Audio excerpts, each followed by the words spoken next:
Well, hello, everybody. It's Sega Master System number 2. It's Hang On. This is a Sega arcade game from the days of yore. It's a motorcycle game, as you can probably pretty much tell. I gotta figure out the controls here, figure out what I'm doing here.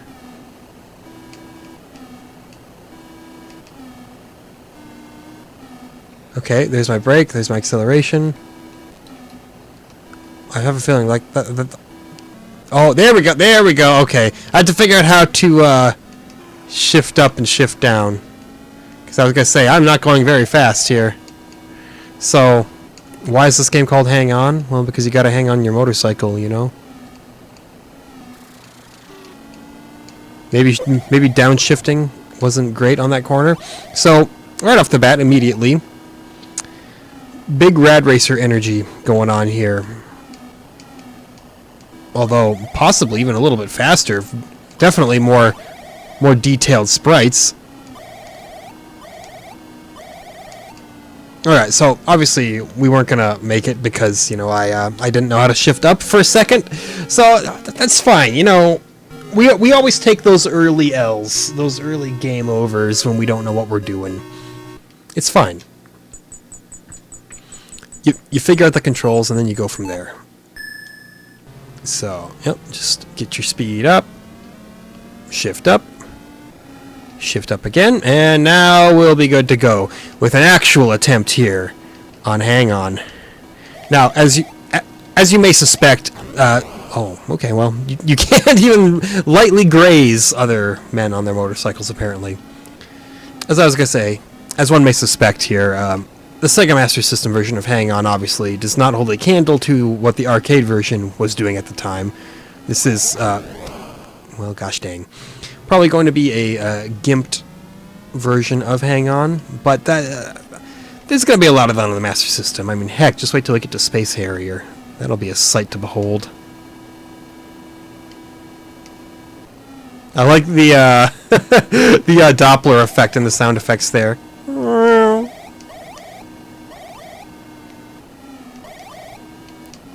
So far, it doesn't look like they're gonna put any attempts to swerve into me here. The other racers, that is. But I gotta not crash into them, you know. You gotta crash into them and go fast. It's everything that you would expect from a, you know, I almost hesitate to call it racing game because, much like Rad Racer, there's no actual racing going on. You're just, you know, kind of driving very, very fast down a highway and attempting to not die. It's a driving-based action game. That's what I'm sure the marketing heads would say. That's not going to help you out very much, you know?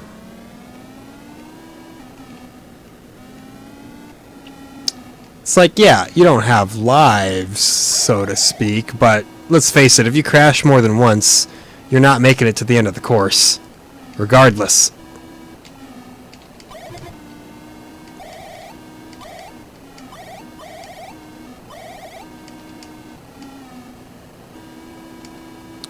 Can I at least make it past course 1, please? There we go. We did. Extended play. Welcome to the Hang On EP with fewer tracks than the LP. Ahaha. Such highbrow humor.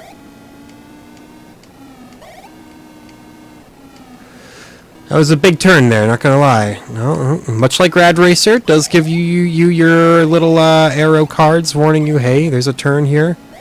You do well to listen to those. It's pretty much the only indication that you've got. You know, much like Rad Racer, this is not true 3D. It's that whole faux 3D thing going on, but it works well.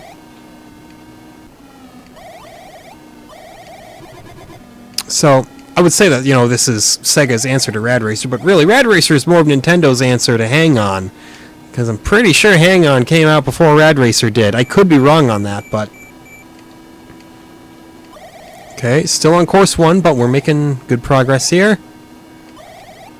It does play incredibly similarly, though. Like, if you enjoy Rad Racer, there is no reason you would not enjoy Hang On. Or vice versa. Yeah. Get our speed back up here. That crash was a mistake, very obviously. Woo! It's kind of tricky to, you know, keep out of their hair. They are fairly large sprites once you get to them. It's not to say that difficulty is a bad thing, you know. You just gotta figure it out for yourself here. Oh no! And there's that classic Rad Racer conundrum of crashing into things on the side of the road, which is not the fault of the game, but rather the fault of myself.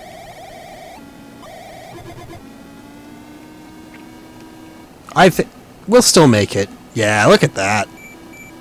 Kind of surprised I did, honestly, with multiple crashes. Oh no, not again.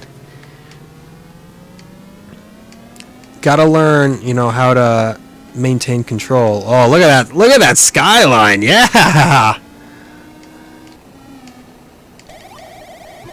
No. What did I say about maintaining control? That's not gonna get you there.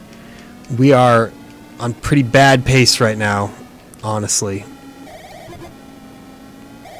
Gotta slow down on those turns, you know. You want to go fast, but if you're dead on the side of the road, well, going fast meant nothing at the end of the day.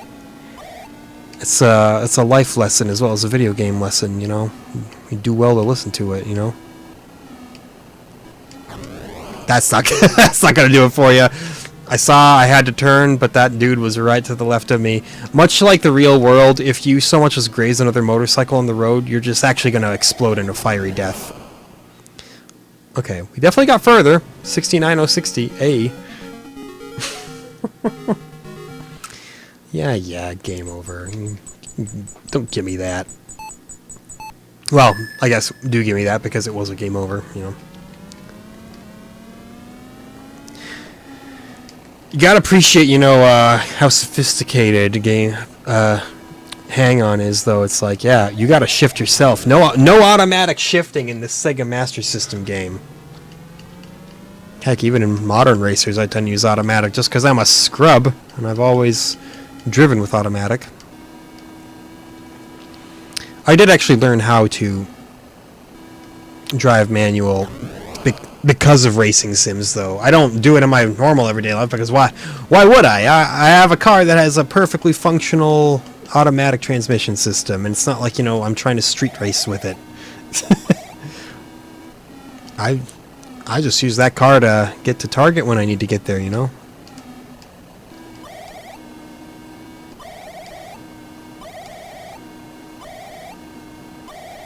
This is looking grim. Yeah. You can coast in there if you got enough time, but again, you can't crash twice on that opening stretch there. That's a death sentence.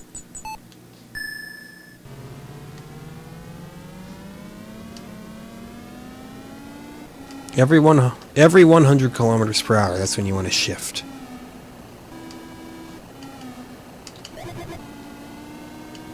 This is, of course, only a 3-gear bike, so we're going to top out just around 300. I don't even know if we've hit 300 at this point yet. I don't know if I can. Maybe like a 296 is its top-off point. I don't want to tempt fate, though, because, you know, I'll wind up driving right off the road just because I'm trying to clock a top speed on this thing. Yeah, no, I think, yeah, 296. That's about as fast as this bad boy goes. But I'm an American, so, you know, a kilometers, it doesn't mean anything to me. You and your communist measurement units. Extended play, most definitely. It's you know, despite being kind of a tricky game, there's a bit of a relaxing zen to it. Even though, yeah, you gotta dodge everyone else on the road and make sure you don't go flying off and everything like that. It is still an action game, don't get me wrong, but at the same time, it's not stressful, which is a nice equilibrium to hit, you know? Providing challenge while also allowing a player to just kind of vibe, for lack of a better term.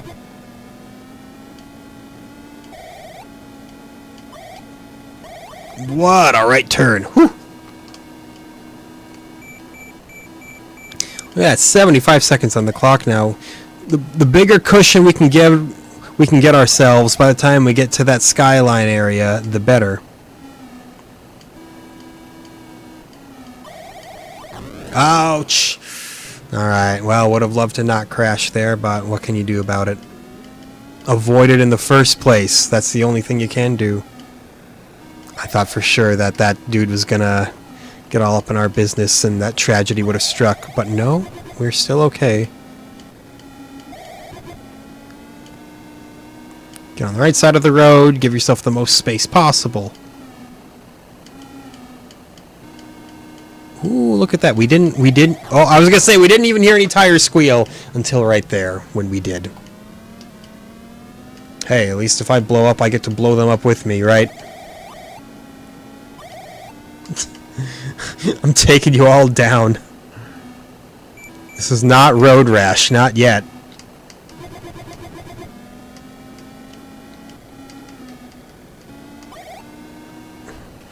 Now, I haven't had to approach this question yet, but I did think about it. What happens when we start to hit multi-platform games?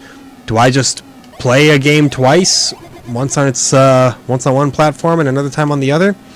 I think I probably could get away with it because there are often, you know, subtle differences that are worth seeing and whatnot, and at the pace that this is going, I don't think it's extremely likely that I wind up playing a game twice within like a week's period. Like, if I did encounter multi-platform games that I wound up playing, it would take a long time to see it again. Just, oh hey, we made it past, nice, and then I died. It would take a long time to encounter them again, just, you know, given the fact that I'm doing one Sega episode and then one Nintendo episode, and Nintendo is a notably larger sample size than Sega. Like, it's going to take a long time to get through Nintendo, if I ever do, which, let's be real, is a very real possibility that I never do.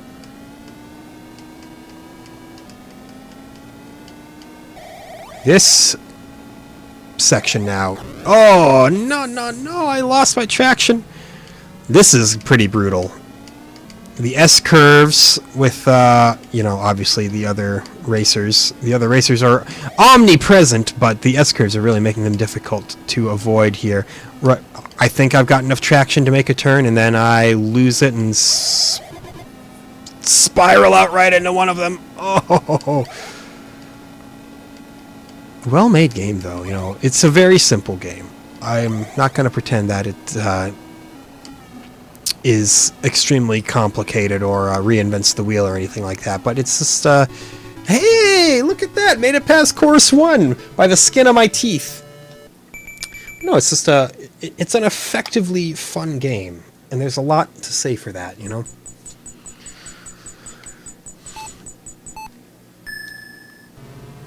Alright, let's go.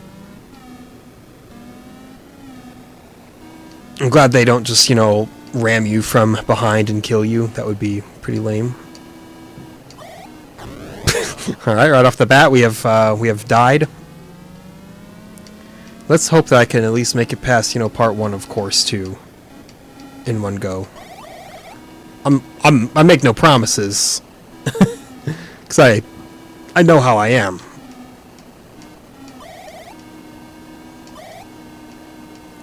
Let's just say I'm not horrible at what I do here, but I'm not the retro gaming god that you may expect from some individuals either, you know?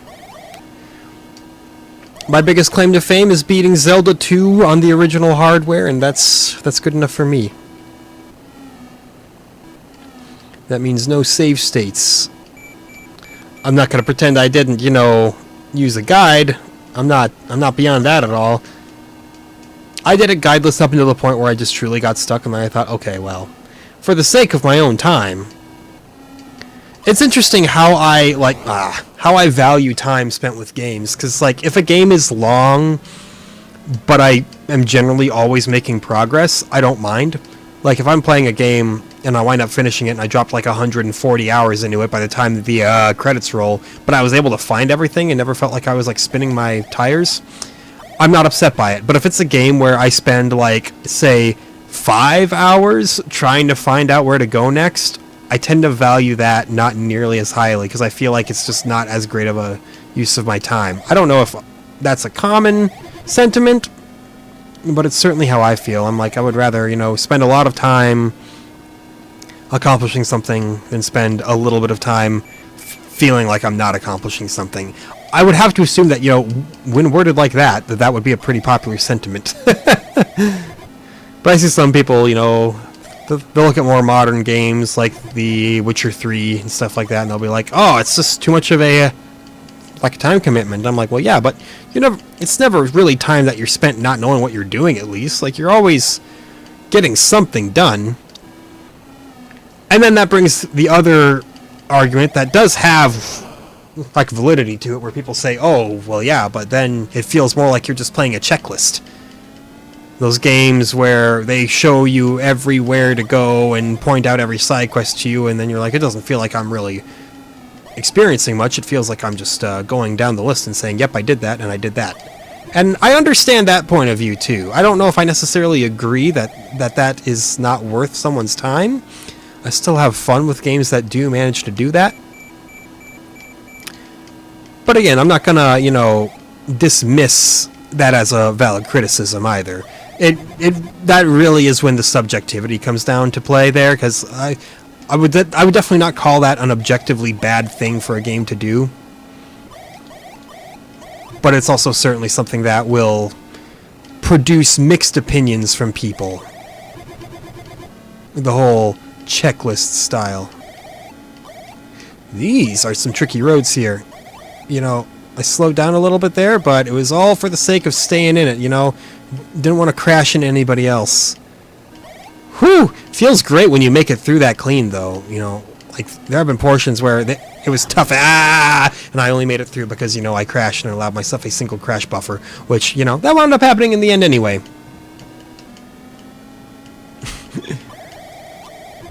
I think I'll be able... Yeah, I'll be able to make it to the end card.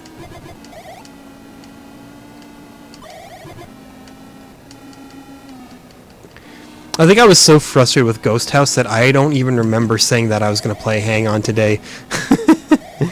But again, I blame that, you know... I blame that more on the residual effects of Super Pitfall than anything. That's how you know a game is really just not worth anything, is when, even when you're done playing it, you still feel like, ugh, what was that? Which, fortunately, I hope we're not going to reach those kinds of lows too often. You know, as I did say at the end of today's NES episode, the Karate Kid is tomorrow, so, you know, a little nerve-wracking there. Look at this, we're making it through with no issue. Course 2, Sight Read. Didn't even have to go through Course 1 again to get to it. Challenge the next course. You betcha, man.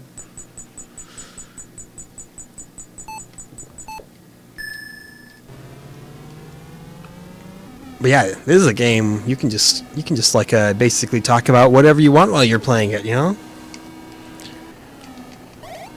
You want to talk about the weather? You want to talk about the government? Don't worry, I'll refrain from talking about the government for you here. Nothing gets people more fired up than that, you know? And to a degree, I do understand, you know, it's like people who have their own vision of how they think the country would be better off, and then you have a totally other side of the political spectrum actively trying to impede the progress of what you think is the superior option. I do get why people get fired up over it. I get fired up over it. Heck, you all know where I stand, probably. I make, you know, one-off comments, and enough of them give you a good enough implication as to what side of the fence I am on. But, no, people are like, I just don't get why people have to get so fired up about it. It's like, well, if you put about 10 seconds of thought into it, it's becomes fairly obvious. You know, it's like you want one thing, the other side wants the opposite, and the other side actively tries to ensure that they get the side that they want. And of course, why wouldn't they, you know? Like, if that's the side that you genuinely believe to be the superior option, sometimes more selfishly for you and not for everybody, you're going to do everything in your power to get that going, right? If you believe that straight up communism is the best way to go, well, then you're probably going to do everything in your power to try to get people on board with straight up communism. You're going to make it like your life's goal to say, yeah, we're going to get this installed here. And everyone else will be like, how can you do that? And you'll be like, yo, because I took office. Yeah, we coasted through it. We coasted through the cards. Look at that. Note, I am not endorsing or condoning communism. It was a simple example for the sake of clarifying what I was talking about. I know. Oh, you don't condemn or condone it, so you're just gonna say nothing at all. Oh, take the coward's way out. I'm like, yo, look, I'm not a politician. I don't gotta prove anything to any of you here. I'm playing Hang On for the Sega Master System. Doesn't get much more centrist than that, right? No, I'm definitely not a centrist. At one point, I was. But then I realized, hey, all I'm really doing is just kind of throwing away any kind of accountability or like responsibility. If I just say, oh, no one's wrong, everyone's right, well, that's not rightly true, is it? You know, there is no world where everybody is right. Like, I see sometimes people try to make these well-meaning statements, but they usually just wind up being total bunk, like oh, all religions are correct. It's like, well, it's contradictory. The doctrine of some religions actively contradicts the doctrines of others, and if they are both correct, then that means that they stand in direct contradiction of each other. It's like, look, I get that you're just trying to, you know, play the impartial mediator role and tell everyone that their beliefs are valid, and everyone's beliefs are valid. That is true, yes, but to say all religions are correct, you know, that's a slightly more questionable statement. I can't believe I'm still in this, by the way. I've been so on the fringe of getting destroyed here. When was the last time you saw a road like this in the real world?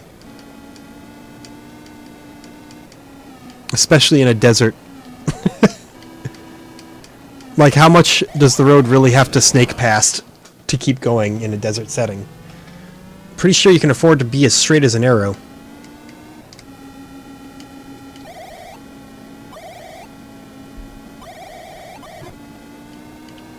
Alright, don't crash again. Crashing again is probably going to result in some unfortunate times. So, yeah. Just balance your speed.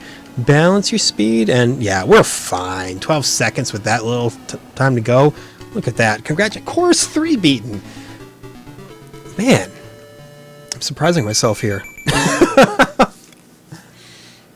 I figured I'd be down and out for the count by now at some point. Ooh, look at that. 4 kilometers. I assume that's kilometers. I shifted a little too early there. That's going to lose me a little bit of speed. But yeah, 4 kilometers with 60 seconds. This could be a little more deadly. This is going to be one of those don't you dare crash kind of scenarios.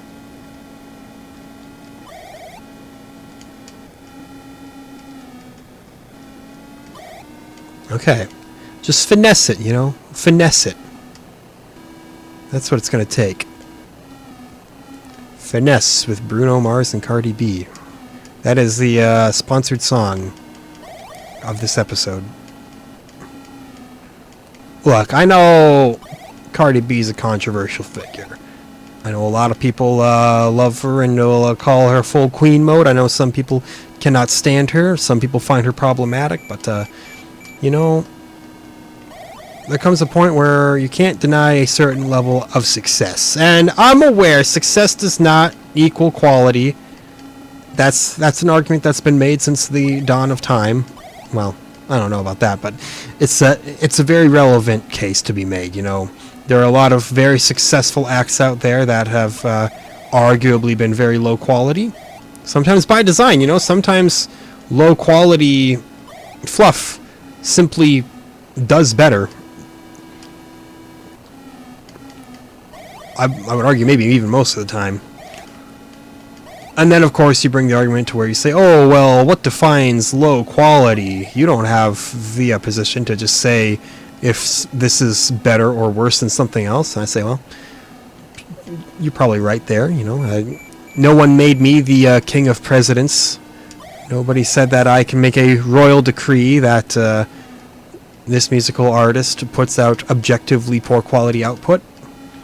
What I'm saying is, though, there are a lot of musical acts who are or have been successful and are or are since viewed with a more critical lens. Look at Creed. Nobody... It's very rare that you find anybody in this day and age who legitimately enjoys Creed and will openly admit to that.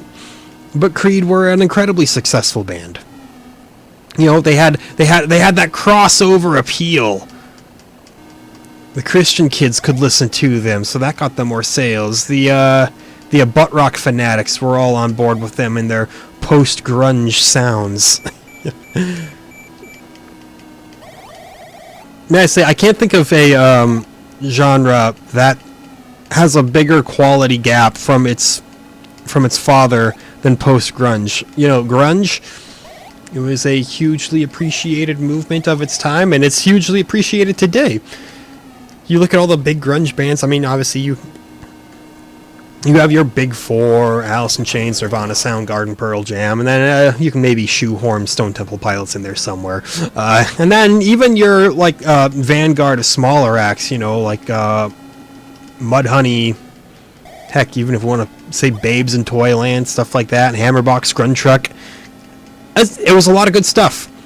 And then you get to post-grunge, and unfortunately, it's the direct-to-DVD sequel of grunge. You get Creed.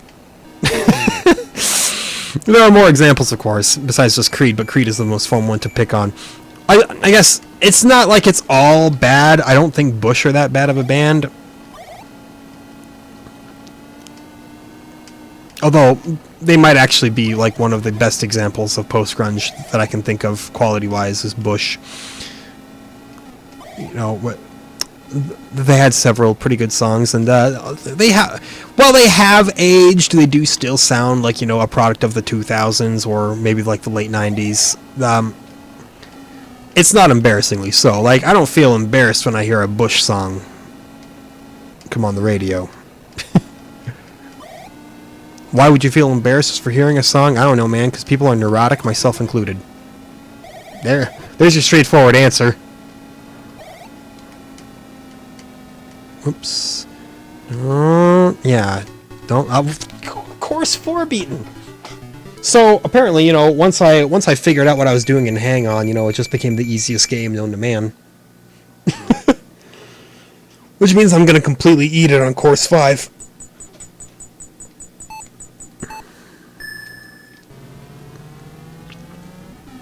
Remember, the more you get a big head about something, the more likely you are to fail at it later. I don't even know if there's any real truth to that. No, there is, because, you know, when you see success, you start taking it less seriously, and you start, you know, phoning it in more because you realize, I'm good at this, so I don't have to try. There is truth to that, that's for sure.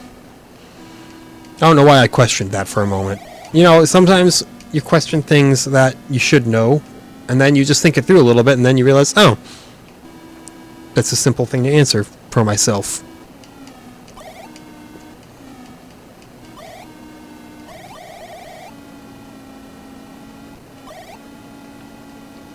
Yeah, once you figure out how to tackle the turning in this game, all those corners, everything just kind of starts coming together. It's all about, you know, You don't want to completely let go of the acceleration because you'll lose too much speed. You just want to tap. Just want to tap that acceleration out. I know. Oh, tap that. Boy, there's some outdated vernacular for you. No one has said that they've wanted to tap something since, well, I don't even know, man. It's been a while. Oh, we did hit 297 there for a brief moment. So 296 is not our total top out.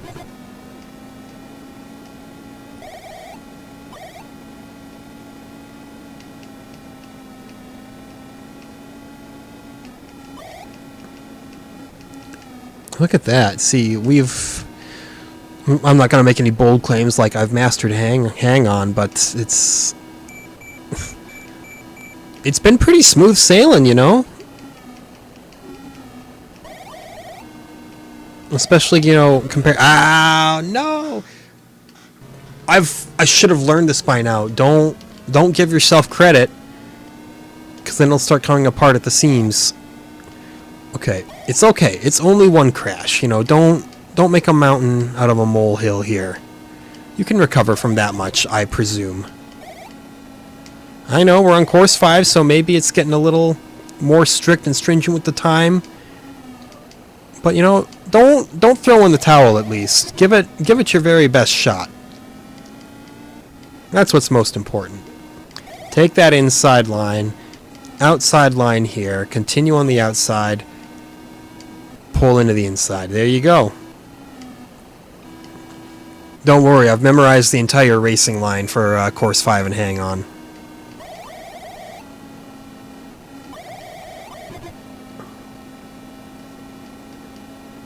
Now, I don't know if Hang On ever got a Genesis release or not, but if it did, you can be sure we'll be seeing a version of this game with much nicer graphics at some point down the line.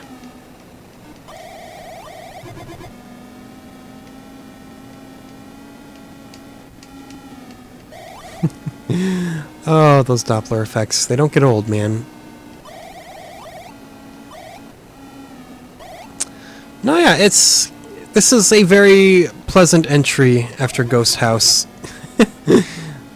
Ghost House is just the kind of game where, you know, it's got enough bopping around and got enough chaos to it that it just kind of gets under your skin a little bit. But now, hang on, you know, it's just, it's a vibe, you know? You're just cruising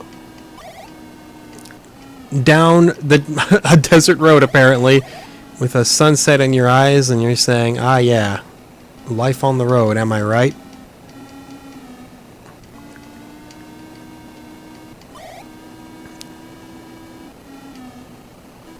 Gotta say, it's the smallest desert that you've ever seen. If it's, you know, only a couple kilometers, and then you instantly get into a nice, luscious, vegetated green area.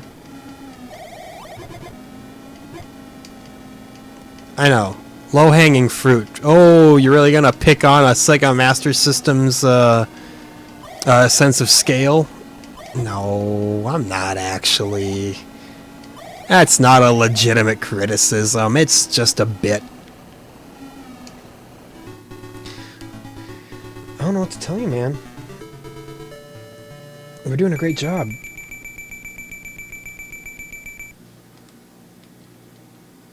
Challenge the next course. Don't mind if I do.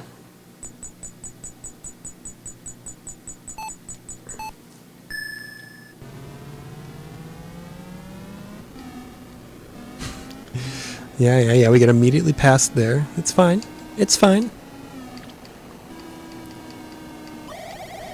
Oh no! Okay, bad start. I'm immediately put a little bit on edge by that. That shouldn't have happened. You know, that was an early failure that could prove fatal if we don't get our act all sewn up together real quickly here. Really, section 1 is the hardest section because you don't have like any cushion time.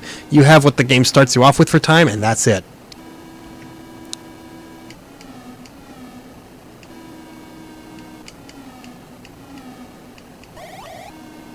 And that, you know, that puts a little... No! We're done. Yeah, no way we're making it now. Hey, making it all the way up to course 6, though. That's not bad. Even without that crash, it would have been real tight. Hey, you know, 500k. I don't feel too awful about that.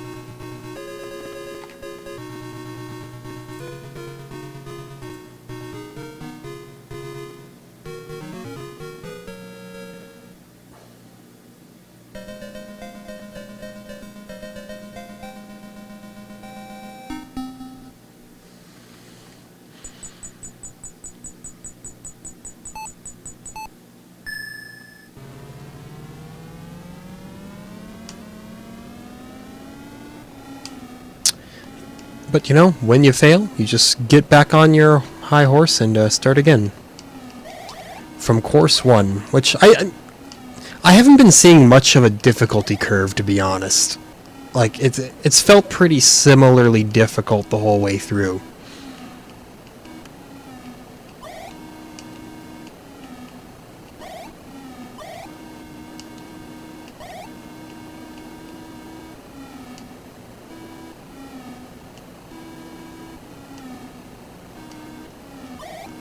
I know, I just kind of like completely ran dead out of things to say. I was on such a roll. Tires roll, you know.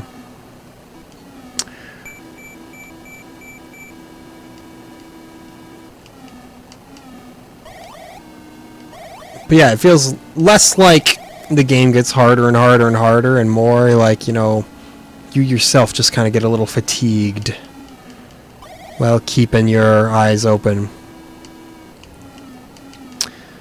But yeah. I can't say it enough, you know, how how similar to Rad Racer this game feels. And, you know, had I played this first, I probably would have said, oh wow, Rad Racer feels so similar to Hang On. Like, the fact that it's on a motorcycle is, that's bad. Purely an aesthetic difference.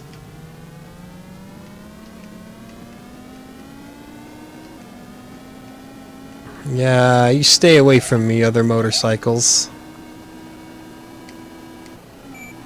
One crash, you're fine. Who cares about one little crash? Now, if it were one fiery explosion in the real world, then you'd probably be down and out for the count. Can't deny that. Well, you can, but it would leave you in a kind of goofy state of denial. You know what blew my mind? The day I found out that cacti only natively grow in North America. Despite Africa having some of the most famous deserts in the world, you will not find a cactus natively growing there.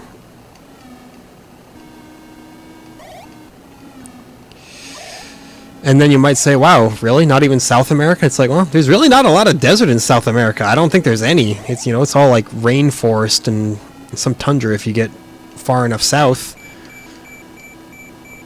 The desert pretty much stops in Central America, which Central America, I don't know, that's a term that I am always kind of at odds with, because I'm like, people use it so often. It's like, it's North America though. Don't just, you know, don't just tell them they can't be part of North America.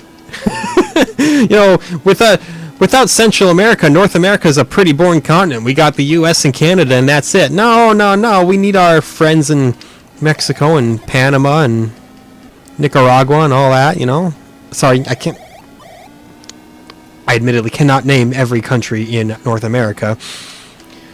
But I suppose we get those island countries too. A lot of those are technically considered part of North America. Like Cuba, Jamaica. Because, yes, sorry, but Oceania is not a continent. Australia is a continent, and that's it. So I guess, you know, by default, Australia would be the most boring continent if we're going to talk about, you know, pure variety. You have Australia, and that's it. Yeah, you get one culture. It's, well, I'm sorry. Australia does actually have two fairly distinct cultures. It's got, you know, the modern Australian culture, and then the Aboriginal culture, which hangs on in various capacities as well. Don't forget about the Aboriginals. But then, you know, you've got the coast, which is all of the inhabitable land, and then just a whole bunch of outback. At least that's what I've heard Australia kind of described as like, oh yeah, it's two parts. You have the coast with the actual cities, and then you have the outback with nothing. Don't worry, I've heard actual Australians themselves say that here. I'm not just trying to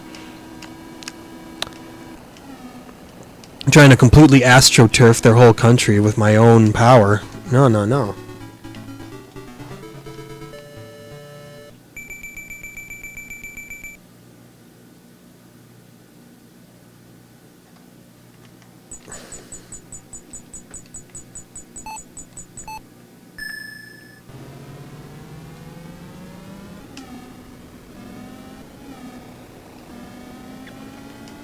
Alright. 40 minutes in, and boy, time has flown. When a game is genuinely fun, it's great. When a game is super pitfall, it's maybe a little bit of a different story here, but no. We don't have to focus all our attention and efforts on super pitfall. It's over. I never have to touch that game again unless, you know, something truly terrible happens and somebody's like, "Hey, here's this copy I have for the NES. I sent it to you.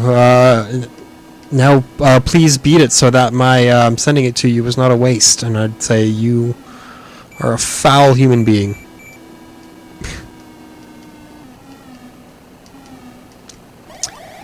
I've hit the over 60-hour mark in Assassin's Creed Valhalla in other gaming news, and, you know, still got a long ways to go in that one too. It's an absolute monolith of a game.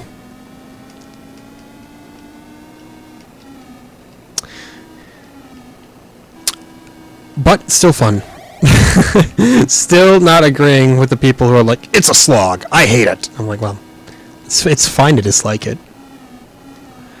And I guess you can think it's a slog. So, you know, I guess I can't really tell you that you're wrong. That would be a bit contrived of me. It's not even the word I'm looking for. Contrived is not the proper word. You know what I'm trying to say, though. It's not my place to tell someone they're wrong about what they feel about a video game.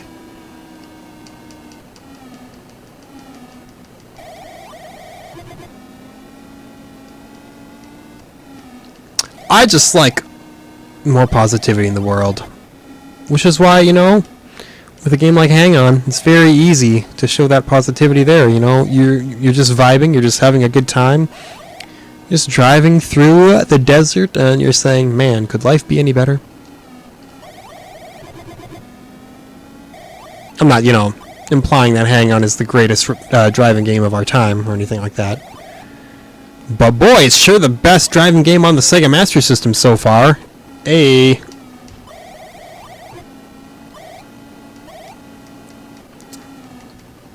can't even try to, like, oh no, well, you could maybe say, "Oh, but do you not drive a helicopter? Could Shoplifter not be in the conversation?" I'm gonna be straight up with you. Despite being a simpler game, I think Hang On is actually more fun than Shoplifter.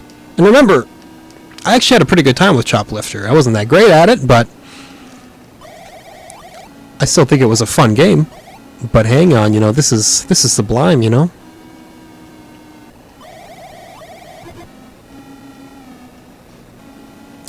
The one thing that Rad Racer does that I kind of wish Hang On would do is give you, like, a map overview when the course starts. Because as it is, you know, it's hard to get a feel for what's really going on in these faux 2D racers. Faux 2D? It's faux 3D. It is 2D. What am I saying now? How would you even make a faux 2D title? I mean, you could argue maybe 2.5D games are that, where it's all 3D models, but a 2D playing field. Maybe that's faux 2D. I don't know. And when are we going to get the first one-dimensional game?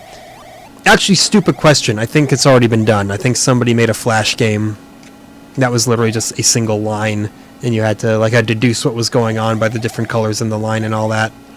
So I think that has actually been done.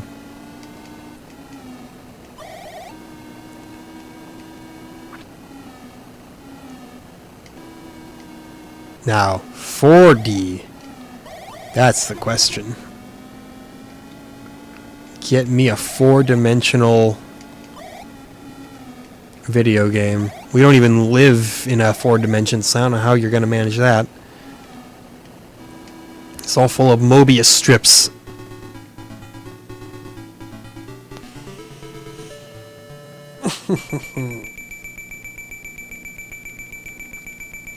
I cannot lie, it feels good to clock in some of those seconds as glorious bonus points.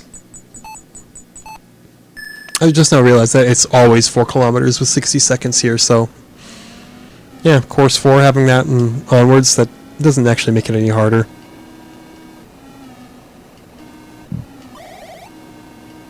And maybe I'm wrong when I said I'm not really noticing a difficulty curve. Maybe there is one, and it's just that I'm not noticing it. Okay, let's try to not crash again here. That was a one-off, you know. We're not going to make a habit out of it. I like how the super distant motorcycle sprites look just like the lights on the side of the road.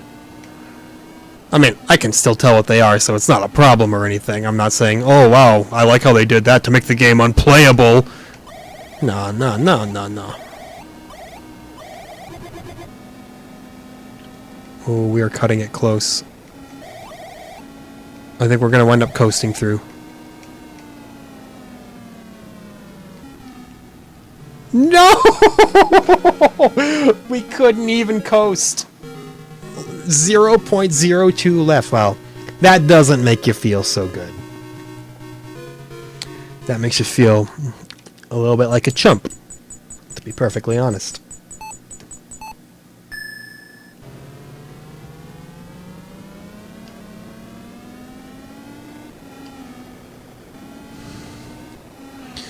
It's alright.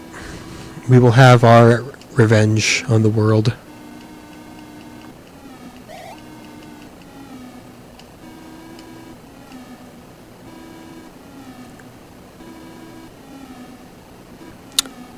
Straightaways are great, you know.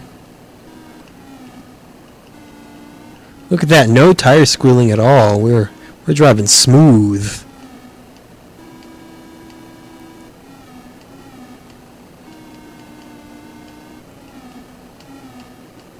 Oh, there we go. Okay. Took a while. You're eventually going to hear it.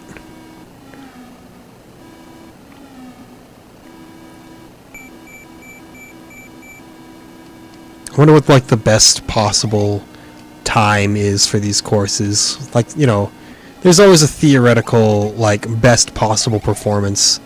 You know, that's what...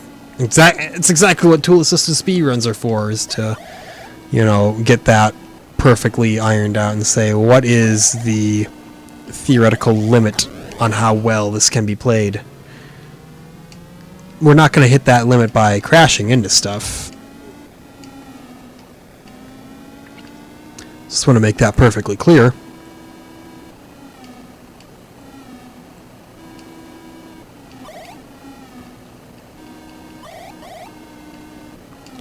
Yeah. Don't. Oh, I was gonna say, don't lose your traction, which I just did there. We're fine, though. We'll make it to the next checkpoint. Yeah. More than fine. 10 whole seconds left on the clock when you make it past. Pff, who was concerned for even a second? Not me.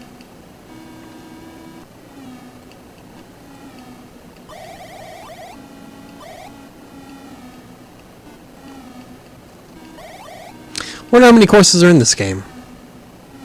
Like, how much of a pain would it be to try to actually sit down and beat Hang On? Because, you know, there are no continues, so it's got you there. Rad Racer didn't have continues either, though. Not if I'm remembering correctly.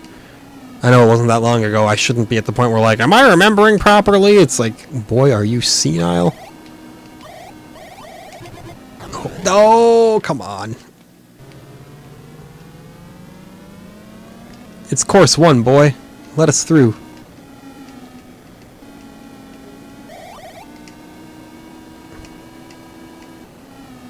Yeah, we're fine. We're fine. Just, you know, brief concerns.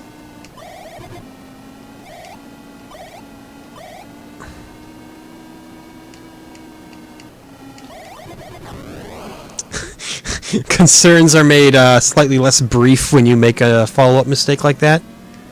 Remember, this was my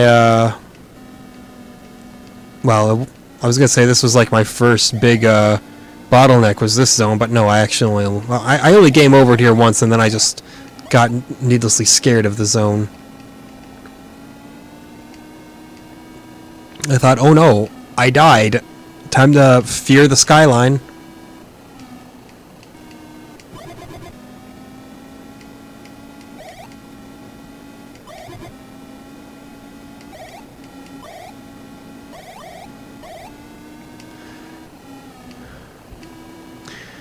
And there we go. What was I worried about? Don't concern yourself until it's already over, man.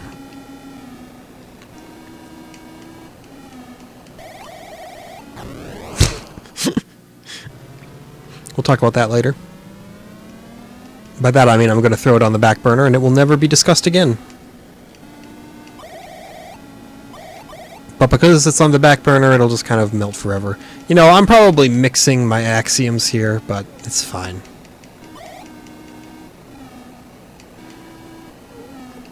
There are bigger things to worry about.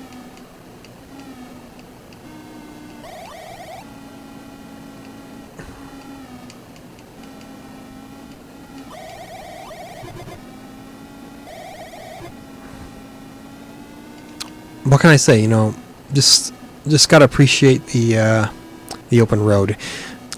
Unlike, you know, Rad Racer, where it took us forever to figure out you could actually just pick the music that played. There's really no music at all in this one, outside of that, you know, little "You Did It" ditty.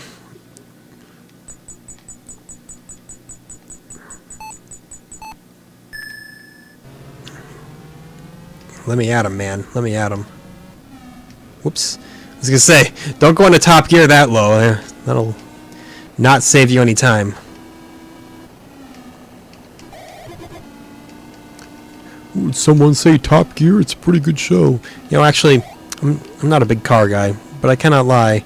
There's something about Top Gear that really is just genuinely watchable. What I mean by watchable, I mean, you know, you can just kind of chill, vibe with it, and it'll never, you know... It's not boring. I don't know how to explain it, you know. How can a person who's decidedly not a car person watch an episode of Top Gear and say, oh, that was pretty entertaining? Well, it's all in the hosts and the presentation. There would be ways to present it in the driest possible way with the driest possible hosts, and well, that would probably be pretty boring, but no, you know. I'm of course talking about the Dream Team. I don't even know all their names, to be honest. Knock off Brian May. Knock off Elisha Wood. Knock off Jeremy Clarkson. No, he is just Jeremy Clarkson. That's like the only name that I can remember of the bunch. I don't watch a lot of Top Gear, in case I haven't made that very obvious. I've seen an episode here and there, and when I do watch it, I think, not bad. But otherwise, everything I know about cars, I know from Forza. So... yeah. I'm what you'd call a motorhead.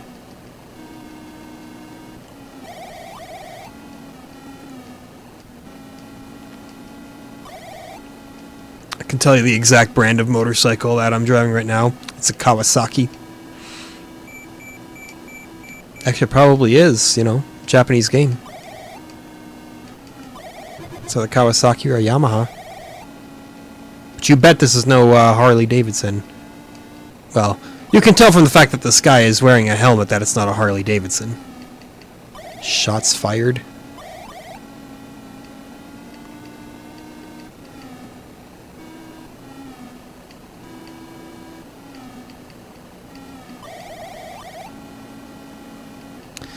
No, that was... Oh, that will always be my least favorite memory of driving on the road. Was and if this is my least favorite memory, then I guess I have a pretty good life going on. But it was when I was driving like 70 down a 65 zone on the freeway. And I was being just completely tailgated by a dude on his hog. And I was like, well, what the heck, man? I'm already going 5 over. And then he finally passes me, and then he flips me off as he's passing me. And I'm like, what the fuck, man? I'm already driving past the speed limit. What do you want from me? And of course, no jacket, no helmet, no nothing. It's like, that dude's gonna go splat one day. And I'm sure that, like, that's the exact same guy where his wife probably has, like, share the road bumper stickers or something like that. It's like, yeah, if only you knew.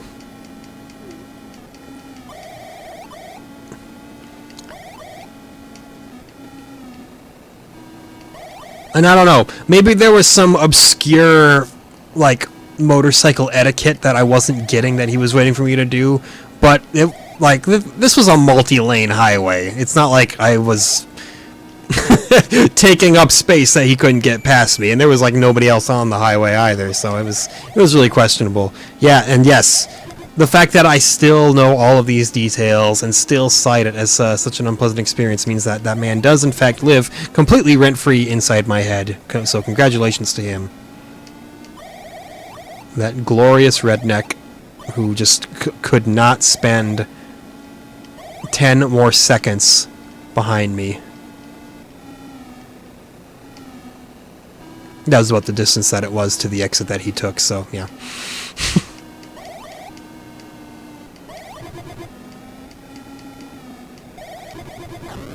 Oh, darn. I figured some kind of disaster had to strike eventually. Things were going too smoothly. But, again, one little crash like that, that's not a disaster. It's a mild road bump. After, you know, our smoldering pile of wreckage of a motorcycle has become the actual road bump. Oh, that was the end of the course anyway. Perfect.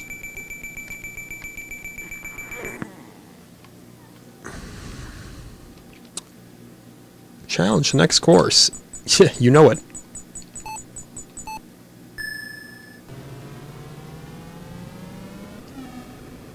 So far, you know, I think the Sega Master System's launch lineup, it's got a little more oomph to it than the NES's did. Yeah, the NES had Super Mario Brothers, which is obviously undeniably one of the most crucial games to ever come out, but if we're just talking overall quality, we don't have, you know, just single-word sports games. There's no 10-yard fight in the Sega Master System's lineup. We'll put it that way.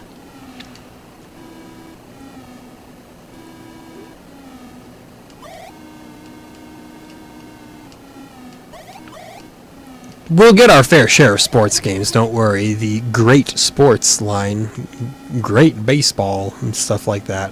We'll get there. So it's not like, you know, we're completely devoid of that in this world. They just, I don't know. They had good variety and overall decent quality in the launch lineup. And I still got a couple games to go yet. Yeah, there's still My Hero and Teddy. Or Teddy Boy. Which I don't know. I don't know that thing about either of those games. But those are only 2 launch games left. But otherwise, you know, Hang On, Fantasy Zone, Shoplifter. Those are some pretty good games to have at launch, honestly. You can get some mileage out of these. I guess Ghost House 2 if you're into that kind of thing.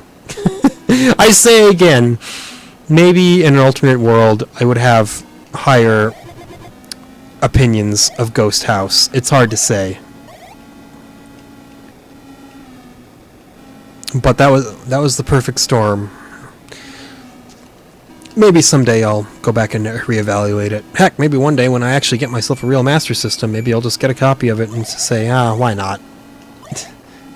I am sure it's probably not very expensive. The Master System, as a whole, is a pretty inexpensive system to collect for, especially given, you know, the limited lineup for North America.